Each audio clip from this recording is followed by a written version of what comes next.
میلاد کونسل سکھر کے زیر انتظام سالانہ عظیم الشان جلسہ میلاد مصطفیٰ کی تقریب میں دو جہاں کے مالک حضرت محمد مصطفیٰ کی یوم پیدائش پر منتظمین نے سالانہ عظیم الشان جلسہ میلاد مصطفیٰ سے خطاب کرتے ہوئے کہا کہ 12 ربیع الاول آقا دو جہاں کا یوم پیدائش بڑی نعمت ہے۔ قرآن و سنت و سیرت طیبہ پر عمل کر کے ہم دنیا و آخرت میں کامیابی حاصل کر سکتے ہیں۔ 12 ربیع الاول آقا دو جہاں خاتم المرسلین حضرت محمد مصطفیٰ کا یوم پیدائش کا دن ہے۔ اللہ تعالیٰ نے آپ کو دونوں جہانوں کے لیے رحمت العالمین بنا کر بھیجا اور اپنی خاص نعمت سے نوازا ہے۔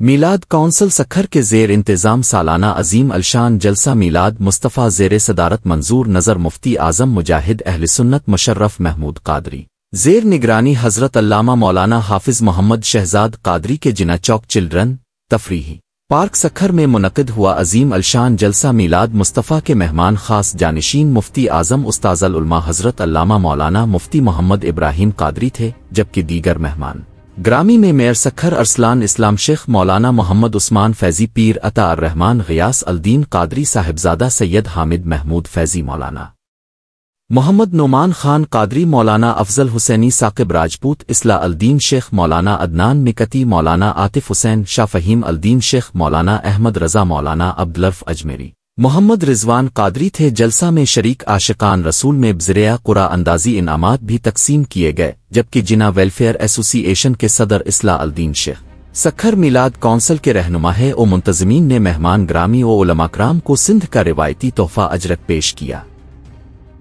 سالانہ عظیم الشان جلسہ میلاد مصطفیٰ سے خطاب کرتے ہوئے جانشین مفتی اعظم استاذ العلماء حضرت علامہ مولانا مفتی محمد ابراہیم قادری کا کہنا تھا کہ کلمے کے نام پر بننے والے ملک میں کسی قسم کی کرپشن نہ انصافی برداشت نہیں کریں گے۔ علماء کرام عوام کو چاہیے اسلام کی سربلندی اور دین کو غالب لانے کے لیے اپنا کردار ادا کرنا پڑے گا۔ ملک کو مزید تباہی سے بچانے کے لیے سب کو متحد ہو کر ایک پلیٹ فارم پر جمع ہونا پڑے گا۔ ملک انشاءاللہ ترقی پر گامزن ہوگا۔ علماء کرام و مہمان گرامی نے اپنے خطابات میں مزید کہا کہ جشن عید میلادالابنا اہل ایمان کی پہچان ہے، ہمیں اللہ تعالیٰ کی عطا کردہ نعمتوں کا زیادہ سے زیادہ شکر ادا کرنا چاہے۔ 12 ربیع الاول آقا دو جہاں کا یوم پیدائش بڑی نعمت ہے۔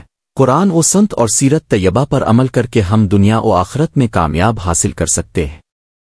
12 ربیع الاول آقا دو جہاں خاتم المرسلین حضرت محمد مصطفیٰ کا یوم پیدائش کا دن ہے۔ اللہ تعالیٰ نے آپ کو دونوں جہانوں کے لیے رحمت العالمین بنا کر بھیجا اور اپنی خاص نعت سے نوازا ہے۔ آپ کی عظمت و شان خود خالق کائنات نے قرآن مجید میں بیان فرمائی۔